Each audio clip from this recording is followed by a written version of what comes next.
而港督彭定康以港大校監嘅身份出席，主持問答時間。不過李光耀總共只係答咗2個問題啫，其中一個問題係由港督提出嘅。港督問到英國喺過去50年撤出亞洲殖民地嘅過程當中李光耀從中係得到乜嘢嘅啟示 On the whole, it has been a disappointing exercise. I remember as a student in Britain being taught constitutional law by a very distinguished professor who had been one of Churchill's cabinet secretaries. And he illustrated with the example of Ceylon how the ideal transition to democracy and self-government would take place. They had their first municipal elections in 1932 for mayor of Colombo and a council for Colombo. They had 2 universities. They had a thick layer of professionals and administrative officers. They had large sterling balances. So they started off with all the advantages that would ensure progress and prosperity. Of course, I was taught this in 1947 when Ceylon had just got independence. And India, of course, had just gone into turmoil with breakup of Pakistan and India.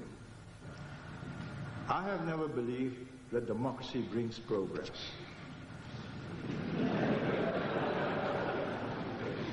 I know it to have brought regression. I watch it year by year, every 2 years when I meet my fellow members of the leaders of the Commonwealth. And it need not have been thus.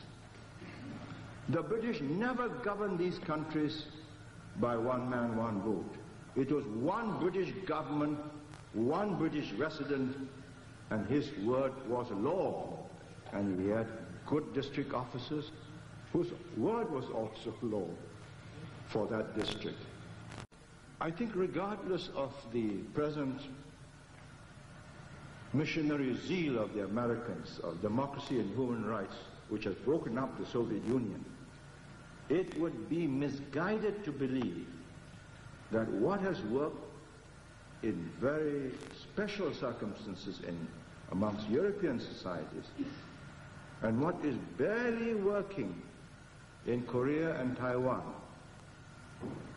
is universally valid.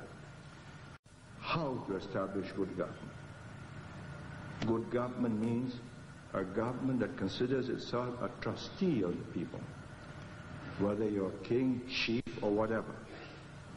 Not somebody in temporary charge and insecure and therefore out to settle an annuity and a nest egg for yourself, which is what has happened in so many countries. So if you ask me what my thoughts on decolonization are, I think they are grim because Western political scientists have not lived in these societies, have not understood that what is required is economic progress, development, and the final blossoming of a large educated middle class, which alone can sustain a democracy.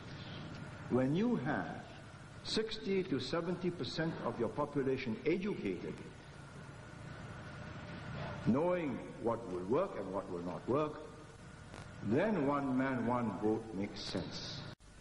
If I give way on Hong Kong to the British, who do not have either military or economic clout to hurt me, then I'm inviting trouble from from Bill Clinton.